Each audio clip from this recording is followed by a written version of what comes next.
밖에 비가 오는데요.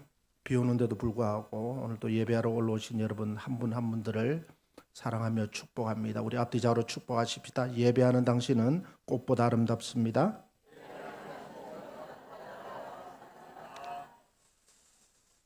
다시 한번 축복하십시다. 사랑하며 축복합니다. 당신 때문에 우리 교회는 잘 되고 있습니다.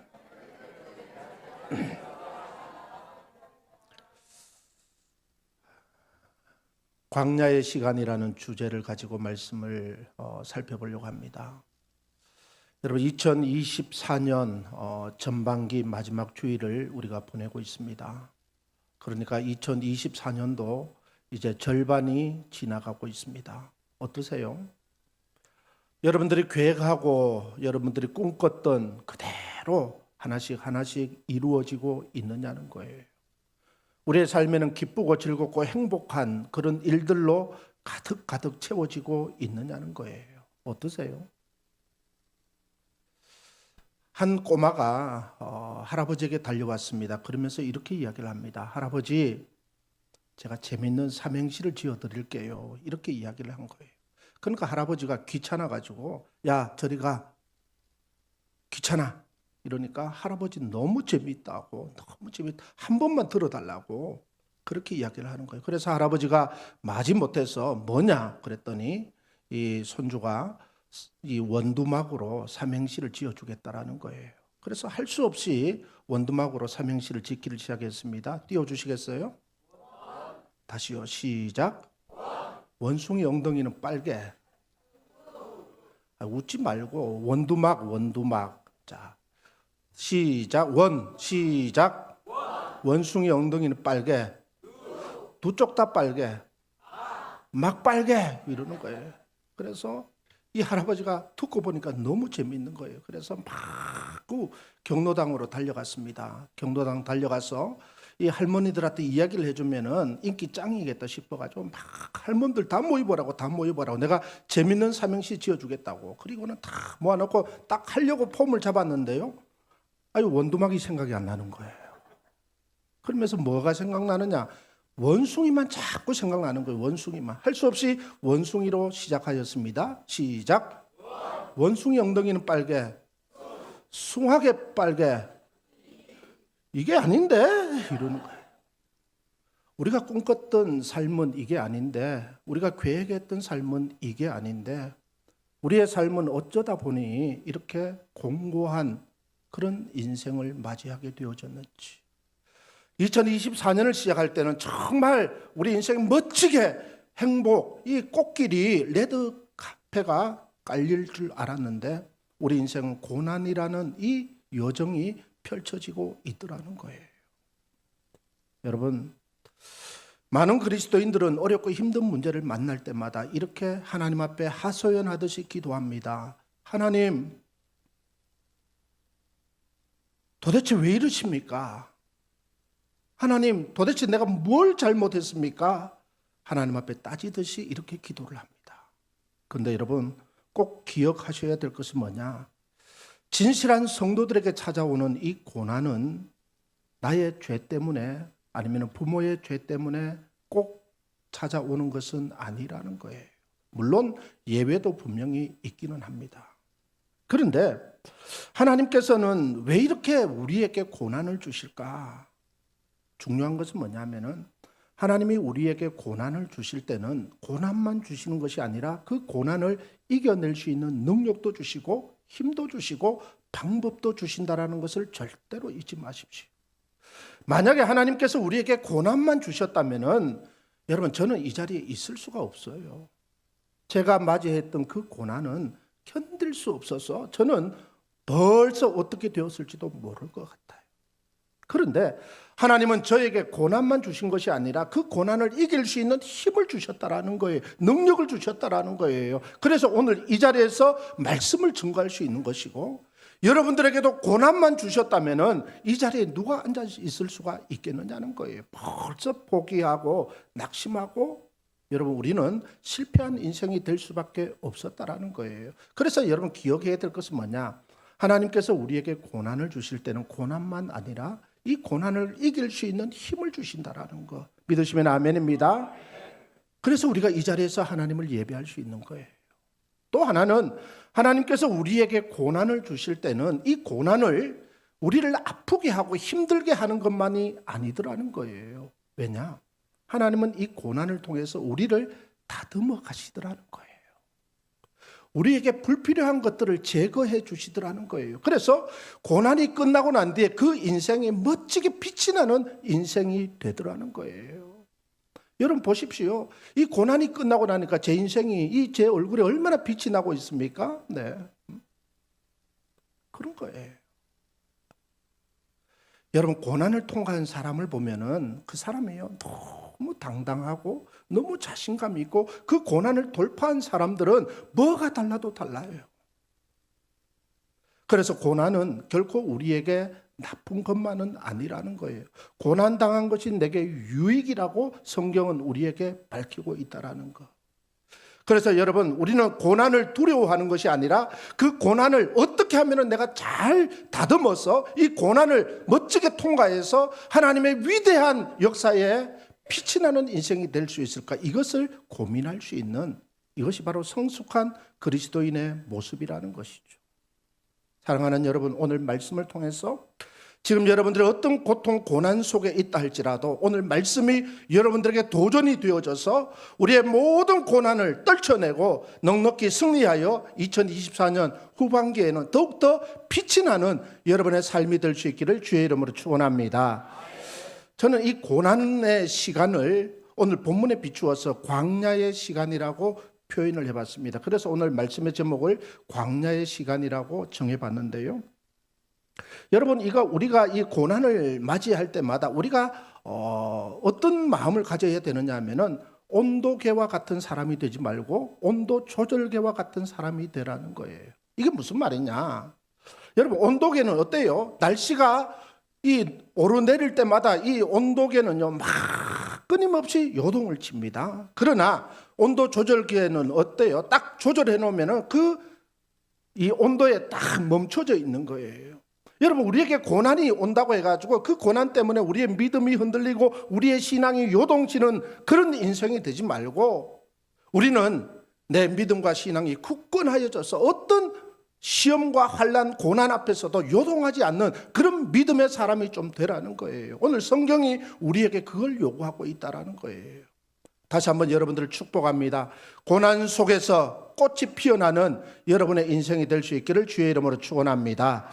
오늘 본문 이 이사야서 43장 18절에서 21절은 어떤 내용이냐면은 정말로 고통 고난 속에 있는 그 백성들에게 하나님께서 뭐라고 말씀하시느냐?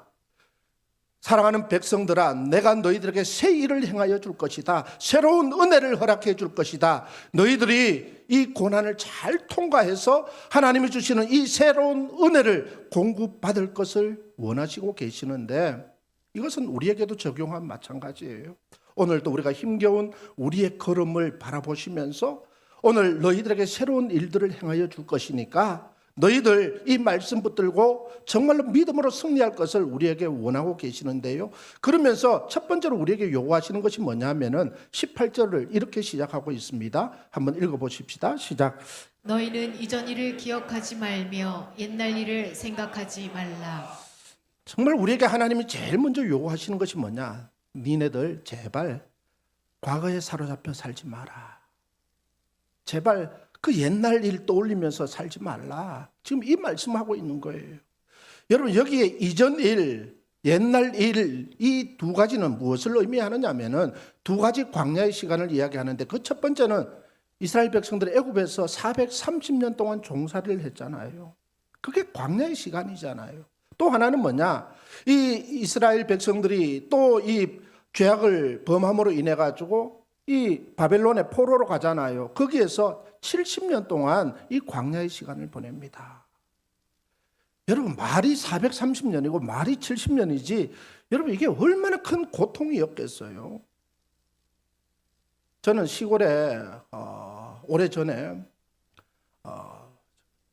이 시골 그 부모님들이 농사를 지으실 때에 이 농사 짓는 것이 그 연세 드신 분들이 농사 짓는 게 너무 마음이 아파가지고 어떻게 하든 나도 효도 한번 해봐야 되겠다 싶어가지고 막 결심을 하고 내려가요. 그래서 내려가서 이제 막 복장을요, 뭐 이 타면 안 되니까 선크림도 바르고 장갑 끼고 막 모자 쓰고 해가 탁 가서 이제 오늘 효도하자 막 그리고는 이제 하잖아요. 그러면은 1시간 지나면 막 후회가 몰려오기를 시작해요. 내가 왜 나왔지? 내가 왜 나왔지?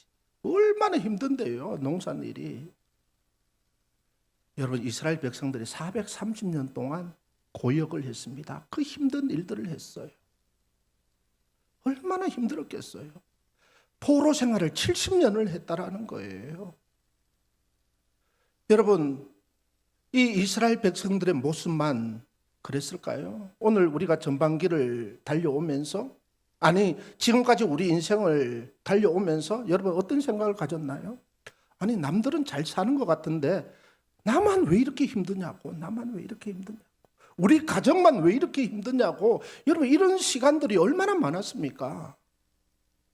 어떤 사람은 사람 때문에 힘들고, 어떤 사람은 그놈의 돈 때문에 너무 힘들고, 어떤 사람은 뜻하지 않는 질병을 만나가지고 그 질병 때문에 너무 고통스럽고, 우리 공부하는 학생들은 이 공부하는 게 얼마나 힘들어요. 그 공부 때문에 힘들고, 청년들 취업 때문에 힘들고, 힘들지 않는 사람이 누가 있느냐는 거예요. 이런 힘들고 어려운 이 광야의 시간을 우리 모두가 겪고 있다라는 것이죠. 그러다 보니까 우리의 인생이 어때요? 행복이라는 것이 없어요. 늘 우리의 인생은, 우리의 표정은 굳어지고 우리의 입술에는 한숨만 나오고, 그러니까 마지못해 살아가고 있는, 이게 바로 우리의 현실이더라는 거예요. 희망과 소망은 나와 상관없는 일들로 느껴지고 있더라는 거예요. 이런 우리의 모습을 보시면서, 이런 이스라엘의 모습을 보시면서 하나님은 오늘 뭐라고 말씀하시느냐? 야, 니네들 그렇게 살지 마. 이전에 그 힘들고 어려웠던 거기에 빠져가지고, 거기에 매여가지고 그렇게 한숨 쉬며 살지 말라. 지금 이걸 우리에게 말씀하고 있는 거예요. 과거에 왜 CF 중에 이런 게 있었죠? 옛것은 좋은 것이요, 뭐 이런 게 있었잖아요. 여러분, 옛것이 좋은 게 결코 좋은 것만 아니에요. 과거에 발목 잡혀 살지 말라는 거예요. 왜 우리가 그렇게 살아서는 안 되느냐? 오늘 19절 이하에서 보면은 뭐라고 말씀하시느냐 하면은, 야, 니네들 과거에 사로잡히지 마. 과거의 그 아픔, 상처, 그 고통, 그것 때문에 니네들 정말 늘 거기에 생각이 집중되어지고 삶이 거기에 빠져 있고, 그러다 보니까 내일 희망을 잃어버리는 그런 삶을 살지 마. 왜? 하나님 오늘 뭐라고 말씀하시느냐? 내가 너희들에게 새로운 일들을 행해 주겠다. 그 새로운 일이 뭐냐? 내가 광야와 같은 너희의 삶에, 광야에 큰 길을 내어줄 것이고, 사막에 내가 큰 강을 내어줄 것이다. 그래서 너희들이 포로로 돌아올 때에 이것을 마음껏 마시도록 해줄 것이다. 그래서 이 들짐승들도 이 물을 먹으면서 나를 찬양하게 될 것이고, 너희들도 나를 찬양하기 위해서 내가 너희를 지은 것이야. 그러니까 제발 너희들 이거 믿고, 너희들 좀 제발 과거에 사로잡혀 살지 마. 지금 이 말씀을 하고 있는 거예요. 자, 여러분 한번 보십시오. 여러분, 광야의 길을 내시겠다, 사막의 강을 내시겠다. 여러분, 이것을 우리에게 비유하면 어떤 비유인 줄 아세요? 우리에게 적용을 하면 어떤 내용이냐? 지금 나는 이 사업 때문에, 이 직장의 일 때문에 우리 가정의 경제가 완전히 박살이 났습니다. 그것 때문에 너무 고통스러워요. 그런데 하나님께서 이거 회복시켜 주시겠다라는 거예요. 그리고 질병으로 인해 가지고 병원에서는 이거 완치 불가 판정을 받았습니다. 그런데 하나님께서 이거 고쳐주시겠다고 이야기하는 거예요. 그런데 여러분, 이 말씀에 우리가 정말 얼마나 우리가 진심을 담아서 아멘이 나오느냐는 거예요. 여러분, 당해보지 않는 사람은 몰라요. 그게 얼마나 힘든지, 그게 얼마나 고통스러운지. 그래서 정말로 고통 가운데, 정말 심각한 고통 가운데 있는 사람들은요, 기도할 힘조차도 나지 않는다라는 거예요. 이런 삶에 오늘 제가 강단에서 사랑하는 성도님들, 여러분의 가정에 경제적으로 힘드시죠? 하나님 회복시켜 주신다고 하십니다. 여러분 질병 때문에 고통당하시죠? 여러분의 관계 때문에 힘드시죠? 하나님이 회복시켜 주신다고 하시네요. 믿으십니까? 하면은 여러분들이 과연 정말로 믿음으로 아멘이 일어나겠느냐는 거예요. 아, 성경 속에 이렇게 기록되고 있구나. 이걸로 그냥 끝이 나는 것이 아니냐는 거예요. 근데 여러분 잘 들어보십시오. 오늘 하나님께서 이렇게 약속을 하셨는데 이 약속이 정말 우리에게 보면 뜬구름 잡는 것 같은 그 약속이 어떻게 이루어지고 있느냐.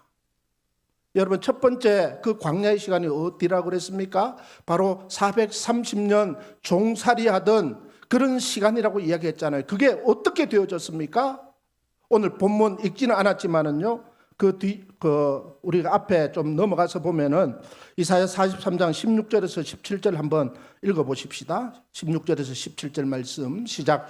나 여호와가 이같이 말하노라. 바다 가운데의 길을 큰 물 가운데에 지름길을 내고 병거와 말과 군대의 용사를 이끌어내어 그들이 일시에 엎드려져 일어나지 못하고 소멸하기를 꺼져가는 등불 같게 하였느니라. 아멘. 여러분 이게 무슨 사건이에요? 홍해의 사건이잖아요. 430년 동안 소망 없는 그들에게 하나님께서 새 일을 행하시겠다는 그 약속이 그대로 이루어졌다는 거예요. 두 번째 광야의 시간이 언제예요? 바벨론 70년 포로 생활이라고 했잖아요.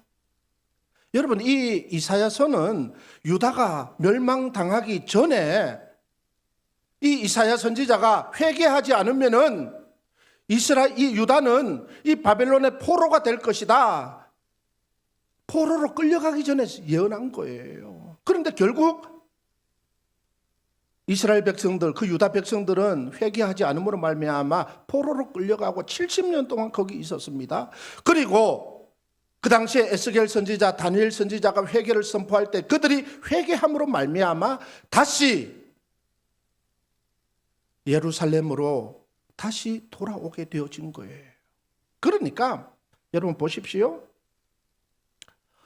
하나님의 약속은 정말 꿈같은 포로 생활 430년 그 광야의 시간 마침표를 찍게 하겠다. 그리고 정말로 갈 길을 몰라 방황할 때 홍해에 길을 내겠다. 이게 그냥 하나님 말씀으로 끝나지 않았고 바벨론의 70년 그 포로의 종지부를 찍고 다시 돌아오게 할 것이다. 그 돌아오는 길에 너희들이 내가 강을 내고 길을 내어서 너희들 돌아오는 길을 편케 하겠다. 이 약속의 말씀이 그대로 이루어진 것을 우리는 역사를 통해서 우리가 알 수가 있다라는 거예요. 믿으십니까? 믿으십니까? 자, 그렇다면은 우리에게도 한번 적용을 해보자라는 거예요. 하나님이 정말 역사적으로 이 모든 일들을 뜬구름 잡는 이야기가 하나님이 말씀하신 대로 그대로 이루어 주셨다면은 오늘 이 말씀은 내가 붙잡기만 하면은 이 말씀이 우리에게도 그대로 동일하게 나타나지 않겠느냐는 거예요. 그래서 여러분 이 말씀이 유다 백성에게 들려진 말씀이 아니라 오늘 나에게 들려주시는 하나님의 음성임을 믿으시길 바랍니다. 그래서 그 믿음을 가지고 아멘 하라는 거예요. 여러분 현대판 광야의 기적이 실제적으로 우리 교회에 일어났잖아요. 그 2주 전쯤 되었나요? 화요 전도팀 그 전도를 하고 이제 식사를 같이 했습니다. 식사하고 이제 교회로 이렇게 오는데요. 어떤 권사님이 그렇게 이야기하셔요. 저는 요새 교회 근처에만 와도 기분이 너무너무 좋다고 막 그렇게 말씀하시는 거예요. 그랬더니 또 다른 권사님이 뭐라고 하시느냐 하면은 나는 교회 근처에 오면 눈물이 그렇게 난다고, 이 감격의 눈물이 그렇게 난다. 그렇게 고백하시는 거예요. 여러분 이분들이 왜 이 교회 근처에만 오면 기분이 좋고 왜 이 교회만 바라보면은 눈물이 그렇게 날까요? 우리가 알잖아요. 경험했잖아요. 우리가 원하지 않았지만은 우리는 광야의 시간을 경험했잖아요. 그 광야의 시간에 얼마나 외롭고 얼마나 참 쓸쓸하고 정말 소망을 잃어버린 채 우리가 그렇게 살아가면서 얼마나 많이 기도하고 얼마나 많은 눈물을 흘렸습니까? 그런데 하나님의 약속을 붙들고 우리가 인내하며 달려왔더니 하나님이 위대하고 큰 일을, 새 일을 우리 교회에 허락해 주셨잖아요. 아멘입니까? 그래서 우리는 그 일을 알기 때문에 하나님은 살아계신 하나님이시고 하나님의 언약은 변함이 없는 그 언약임을 우리가 믿고 있잖아요. 저는 오늘 이 등단에서 내가 깜짝 놀랐습니다. 왜 깜짝 놀랐느냐? 우리 이름을 밝혀서 죄송하지만 우리 최경희 집사님 오늘 교회에 오신 거예요. 저분이 교회에 올 수 있는 분이 아니에요. 그렇지 않아도 우리 집사님이 몸이 약한 데다가 이 무릎 연골이 찢어져 가지고요. 이 9월 달에 3개월 뒤에 수술을 받아야 된다고 이야기를 했습니다. 그때 제가 신방을 가서 그 시편 97편인가요? 98편의 말씀, 여호와께서 기이한 일을 행하시니까 내가 하나님을 찬송한다. 그 금요철에 말씀을 준비하다가 그 말씀을 가지고 그 신방 가서 그 말씀을 전해줘서 집사님이 병원에서 지금 수술해야 되는 입장인데 저는 정말 이 말씀을 드리고 싶다고, 하나님께서 집사님에게 기이한 일을 행하셔서 수술하지 않고도 회복되어지는 그 연골이 다 깨끗하게 치유되어지는 그런 역사가 일어나기를 간절히 기도합니다. 그렇게 말씀을 전했어요. 세상에 올라오셨잖아요. 기이한 일을 행하시는 주님. 우리 그 주님께 영광의 박수를 올려드리십시다.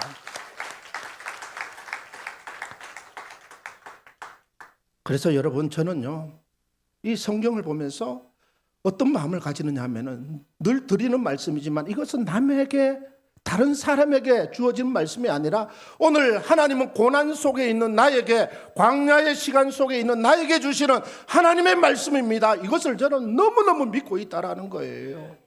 사랑하는 여러분, 오늘 이 말씀을 여러분 모두가 믿음으로 아멘하고 이 말씀 부여잡고 이 말씀이 이끄시는 대로 우리의 인생이 이끌어져서 오늘 성경 속에 이 기적이 우리 모두의 기적이 될 수 있기를 주님의 이름으로 축원합니다. 자, 그렇다면 정리를 좀 했으면 좋겠는데요. 자, 왜 하나님은 우리에게 광야의 시간을 주실까? 여러분, 경제적으로 내가 너무 어려웠으면 좋겠다라고 생각하시는 분 손 들어 보십시오. 나는 돈이 너무 많아가지고 가난을 몰라. 그래서 나도 돈 때문에 한번 어려워봤으면 좋겠다, 그런 경험을 해봤으면 좋겠다. 손 들어 보십시오. 없어요? 여러분, 제가 그럴 때 있었어요. 학교 다닐 때 학교를 가기 싫어가지고 나도 좀 아팠으면 좋겠다. 그래가지고 학교 좀 안 갔으면 좋겠다. 이런 생각, 너무 건강해가지고 혹시나 여러분 이 자리에 나도 좀 몸 좀 아파봤으면 좋겠다. 한번 손 들어 보십시오. 장로님들 혹시 아파가지고 오늘 교회 안 갔으면 좋겠다, 이런 생각해 보신 적 없어요? 광야의 시간을 좋아하는 사람은 아무도 없습니다. 아무도 없어요. 그런데 하나님은 내가 원하지 않는데 자꾸 이 광야의 시간으로 몰아넣으세요. 왜 그렇게 하실까? 여러분, 유대인들에게 있어서 이 광야는 아주 특별한 의미를 가지고 있습니다. 이스라엘 백성들이 출애굽했잖아요. 그리고 이제 가나안 땅에 들어가야 돼요. 그러면 어디를 통과해야 되죠? 어디를 통과해야 돼요? 세상에, 지금 이때까지 설교를 하고 있는데 광야 40년 생활을 이 광야를 통과해야 되잖아요. 그 유다 백성들이 바벨론의 포로로 끌려갔습니다. 다시 예루살렘으로 회복되기 위해서는 어디를 통과해야 돼요? 광야를 지나와야 돼요. 이게 우리에게 무엇을 교훈하느냐? 우리가 하나님의 위대한 작품으로 쓰임 받기 위해서는 이 광야가 반드시 필요하다라는 것. 이 광야를 통해서 하나님은 우리를 빚으시고 우리를 새롭게 하시고 이 광야를 통해서 하나님은 우리에게 위대한 일을 계획하고 계신다라는 것. 그래서 여러분, 이 광야를 정말로 고통의 시간으로만 보내지 마시고 이 광야의 시간에 하나님을 만나는 그런 시간, 하나님의 은혜를 경험하는 그런 시간, 이 광야를 통해서 하나님은 살아계시는구나, 이것을 경험하는 그 시간으로 우리가 만들어 가야 된다는 거예요. 하나님의 은혜는 광야의 시간 이후에 주어진다라는 것을 여러분 결코 잊지 말라는 거예요. 지난주부터 우리가 마가복음을 새벽 기도에 이 마가복음을 가지고 은혜를 나누고 있는데, 예수님께서 사역을 시작하시기 전에 먼저 세례 요한이 6개월 전에 먼저 사역을 하잖아요. 그러면서 그 세례 요한이 사역을 시작한 곳이 어디예요? 광야입니다. 광야. 그 광야에서 세례 요한이 뭐라고 외치고 있느냐? 마가복음 1장 2절에서 4절입니다. 읽어보십시다. 시작. 선지자 이사야의 글에 보라, 내가 내 사자를 내 앞에 보내노니 그가 내 길을 준비하리라. 광야에 외치는 자의 소리가 있어 이르되 너희는 주의 길을 준비하라. 그의 오실 길을 곧게 하라. 기록된 것과 같이 세례 요한이 광야에 이르러 죄 사함을 받게 하는 회개의 세례를 전파하니. 아멘. 자, 광야에서 세례 요한이 회개의 세례를 전파했습니다. 그 말씀을 듣고 예수님께서 어떻게 하셔요? 회개의 세례를 받으셔요. 하나님이신 예수님께서 회개의 세례를 받으셔요. 왜 받으시죠? 하나님이 사람에게 왜 세례를 받아요? 그런데 이것은 무엇을 의미하느냐? 예수님의 완전한 인성되심을 이야기합니다. 인간이 되셨다라는 것이죠. 그러면서 예수님께서 회개의 세례를 받으시고 난 이후에 성령께서 예수님을 어디로 몰아내시느냐? 광야로 몰아내셔요. 그리고 그 광야에서 뭘 하시죠? 40일 동안 시험을 받으십니다. 그리고 그 시험을 받으시고 예수님께서 말씀을 통해서 그 마귀를 물리치시고, 그리고 이제 공생의 사역을 시작해요. 그러니까 예수님께서 새로운 사역을 시작하실 때 이 모든 준비의 과정이 어디에서 이루어지느냐? 광야에서 이루어지더라는 거예요. 그러니까 이스라엘 백성들에게 있어서 이 광야는 은혜와 축복의 장소라는 거예요. 광야의 시간을 지나고 나면은 하나님께서는 감사할 제목들을 주시더라는 거예요. 여러분, 그렇다면 하나님은 광야의 시간을 통해서 우리에게 무엇을 요구하시느냐? 오늘 18절에 시작할 때 뭐라고 얘기했죠? 너희는 이전 일, 옛날 일을 생각지도 기억지도 말라. 그렇게 말씀하십니다. 그러니까 이게 무슨 말이에요? 너희들이 그 종로로 탈 때 그거, 포로되었을 때 그거 기억하지 마. 생각하지 마. 지금 이거에 그 광야의 시간에 이 생각을 떨쳐버리라는 거예요. 저는 이 말씀을 준비하다가 묵상하는 가운데 이 생각이 들었습니다. 따라합니다. 광야는 영적 탈의실이다. 이 생각이 들었어요. 이게 무슨 말이냐? 우리가 이 고난의 시간, 광야의 시간을 맞을 때는 여러분들이 지금 입고 있는 그리스도인으로서 적당하지 않는 그 옷을 벗어버리는 시간이다. 벗어버리는 시간이다. 여러분, 솔직히 있잖아요. 우리가 예수 믿는 사람으로서, 하나님의 사람으로서 우리가 어울리지 않는 옷을 지금 입고 있잖아요. 끊지 못한 그런 옷을 입고 있잖아요. 버리지 못한 그 습관의 옷을 입고 있잖아요. 내 생각, 내 방법이라는 이 교만의 옷을 입고 있잖아요. 이 광야의 시간을 보내면서 하나님이 우리에게 요구하시는 것은 이것을 다 벗어버려라. 그리고 하나님이 주시는 거룩한 예복을 입을 것을 우리에게 요구하고 계신다라는 것. 그래서 여러분, 하나님의 은혜가 이 광야를 통해서 막연히 임하는 것이 아니라 우리가 이 영적 탈의가 일어날 때에 하나님이 주시는 새 옷으로 단장되어질 때에 그제서야 하나님의 은혜가 임한다라는 거예요. 그래서 여러분, 혹시나 내가 지금 광야의 시간을 보내고 있으니까 이제 조금 있으면은 하나님께서 주신 가나안 땅이 내게 임하겠지. 천만의 말씀. 그 옷을 벗어버리지 않는 순간 우리의 고난은 영원할 수밖에 없다라는 거예요. 늘 이 곰피밤 속에 살아갈 수밖에 없다라는 거예요. 그래서 우리는 과감하게 옛적 일, 이전 일, 내가 버리지 못하고 내가 끊어버리지 못하고 있는 이 모든 옷을 벗어버려야 된다라는 것. 그래야 하나님이 지으신 옷으로 갈아입혀 주시고 우리에게 하나님께서 준비하신 그 은혜의 장소로 우리가 들어가게 되어진다라는 것. 믿으시면 아멘입니다. 예수님께서도 공생애를 하시기 전에 완전한 인성을 가지시려고 회개의 세례를 받으셨습니다. 여러분, 우리 역시 하나님이 우리에게 새 일을 행하여 주시기를 원하신다면은 그 옷을 벗어버리라는 거예요. 의심의 옷을 벗어버리고, 게으름의 옷을 벗어버리고, 나태함의 옷을 벗어버리고, 인간이 가지고 있는 그 모든 것들 좀 벗어버리고, 이제는 그리스도인의 모습으로 새롭게 되어지는 이런 마음을 가지라는 거예요. 사랑하는 여러분, 정말 오늘 결심해야 돼요.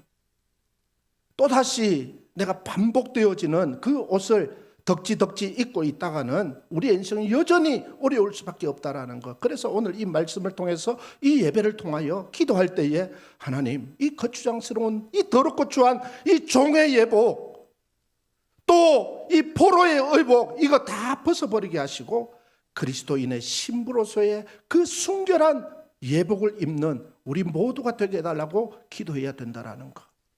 또 한 가지 잠깐 생각해 볼 것은 뭐냐? 그렇다면 이 광야의 시간을 어떻게 보내야 되느냐? 여러분, 한홍 목사님이라고 있습니다. 이 목사님이 쓴 책 가운데 이런 책이 있어요. 뷰티풀 광야, 이런 책이 있습니다. 여러분, 광야가 아름답다라는 거예요. 광야가 아름답다. 말이 되는 이야기예요. 고난이 아름답다라는 거예요. 이게 말이 되는 거냐고요. 그러면서 이 한홍 목사님이 계속해서 뭐라고 이야기하느냐 하면은 그 광야는 최대한 빨리 통과해야 되는 것이 아니다라고 이야기를 해요. 여러분, 이 말에 수긍이 되느냐는 거예요. 광야는 가능하면 빨리, 1시간이라도 빨리 빠져나가야 되는 것이 광야잖아요. 무슨 광야가 아름다운 것이냐는 거예요. 이 말은 어떤 의미냐? 이 광야는 하나님이 주시는 메시지가 있다라는 거예요.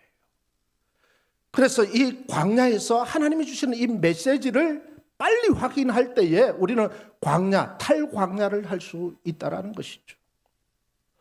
하나님은 이스라엘 백성들에게 몇 개월이면 도착할 그 가나안 땅인데 40년을 보내게 하십니다. 왜 그랬을까요? 그들은 빨리 벗지를 못한 거예요.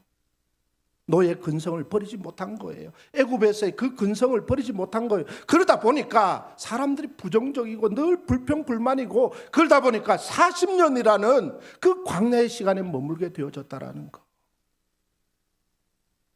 여러분, 광야에서 벗어나기 위해서는 무엇이 필요할까요? 지도가 필요하잖아요. 나침반이 필요하잖아요. 여러분, 그게 뭘까요? 저는 말씀이라고 생각되어집니다.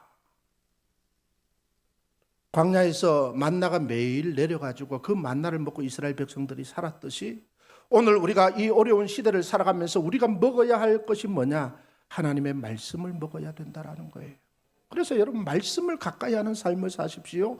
예배를 가까이 하는 삶을 사십시오. 그래야만 이 광야에서 벗어날 수 있다라는 거. 그래서 우리는 광야 같은 세상에서 우리가 집중해야 될 것이 뭐냐? 하나님의 말씀, 예배를 집중해야 된다라는 것이죠. 그래야 우리가 하나님의 뜻을 깨닫게 되어지고, 하나님은 우리에게 어디를 향하여 갈 것을 이정표를 제시하기 때문에 우리의 걸음이 실수하지 않게 되어지고, 우리의 걸음이 잘못된 걸음이 되지 않게 되어지고, 하나님이 원하시는 그 가나안 땅을 향해서 갈 수 있게 되어진다라는 거예요. 또 하나, 광야의 시간에 무릎을 강하게 하십시오. 다시 말하면 기도로서 다지라는 거예요. 기도로서 다지라는 거예요. 여러분, 이런 말이 있습니다. 사람에게 얘기하면 험담이 되는 것이고 하나님 앞에 얘기하면 기도가 되는 것이다.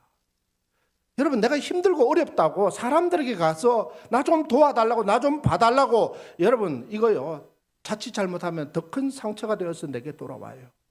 여러분, 이 광야의 시간에 우리가 뭐 해야 되느냐? 하나님 앞에 독대하는 거예요. 하나님, 나 이렇게 힘들어요. 하나님, 나 이렇게 아파요. 하나님, 난 너무 괴로워요. 남편 잡지 말고, 애들 잡지 말고, 주변의 사람들 힘들게 하지 말고 하나님 앞에 엎드려져서, 하나님, 기도가 유창한 것이 아니에요. 그냥 하나님 앞에 하소연하는 거예요. 하나님, 나 너무 힘들다고. 하나님, 나 좀 여기서 벗어나게 해달라고. 내일부터 특별 새벽 기도회가 열려지는데요. 이 특별 새벽 집회가 나는 여러분들에게 광야의 시간이 좀 되었으면 좋겠어요. 고독하고 힘들고 외롭지만은 거기에서 하나님 내게 부어주실 은혜를 사모합니다. 하나님 도와주십시오. 정말 이 광야에서 세례 요한의 부르짖음처럼 우리가 하나님 앞에 부르짖는 시간 뿐만 아니라 다음 주일 맥주 감사 주일인데요. 여러분 이런 감사가 있었으면 좋겠어요. 전반기 동안 하나님이 우리 교회에 이런 놀라운 일을 행하여 주셨는데 거기에 대해서 감사하고 또 지금 여전히 여러분 힘들다면은 이런 믿음 또한 좀 가졌으면 좋겠어요. 이미 이루어질 것을 믿고 감사할 수 있는 이런 감사의 능력자들이 좀 되었으면 좋겠어요. 그래서 감사하는 자에게 더 풍성한 것으로 채워주시는 하나님의 은혜가 우리 모두에게 임하기를 주의 이름으로 축원합니다. 이 말씀 살펴보고 마치려고 합니다. 고린도후서 1장 5절 말씀입니다. 읽어보십시다. 시작. 그리스도의 고난이 우리에게 넘친 것 같이 우리가 받는 위로도 그리스도로 말미암아 넘치는도다. 아멘. 이게 지금 무슨 말이에요? 바울이 복음을 전하다가 보니까 그리스도의 고난이 내게 넘친다라는 거예요. 주의 일들 감당하려고 하니까 너무 힘들다라는 거예요. 고난이 찾아온다라는 거예요. 복음을 전하는 일이 너무 힘들다라는 거예요. 이걸 우리에게 적용하면 이런 거예요. 우리가 예수를 좀 잘 믿으려고 하면은 정말 기도하려고 마음 먹고 정말 열심히 하려고 마음 먹으면 그때부터 뭐가 찾아오느냐? 고난이 찾아와요. 얼마나 힘들게 하는데 여러분 이런 우리가 예수 믿는 것이 고난이 찾아오는 길이라면 예수 믿을 사람 누가 있겠느냐는 거예요. 그런데 바울이 뭐라고 이야기하느냐? 이어서 하는 말이 뭐예요? 우리가 받는 위로도 그리스도로 말미암아 넘치는도다. 하나님은 우리가 잘 믿으려고 하면 고난이 오지만은 그 고난보다 더 큰 뭐가 있다? 하나님의 위로하심이 있다라는 거예요.